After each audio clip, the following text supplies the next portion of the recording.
उस तरफ मुकर इसको। ये है नाज़रीन शार्पनर। आज इसको खोलो ना, इसको यहाँ से मिटा के दिखाओ, सही तरह मिटाओ। सानी हाथ में नहीं, सही तरह मिटाओ, सही तरह। अब उसके बाद इसकी बुरशी इस्तेमाल करो। इसकी बुरशी वाली साइड खोलो।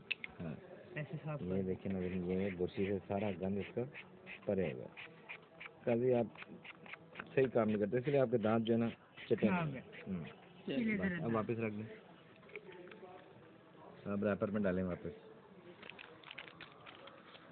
आप अपना मुंह खोलेंगे उसमें डालेंगे। मुंह को छोड़े। इधर मुंह कर दे। बड़ी बड़ी चीजें चलती है नेट पे। वहाँ जो बना रहा था वीडियो वो भी मेरे लिए।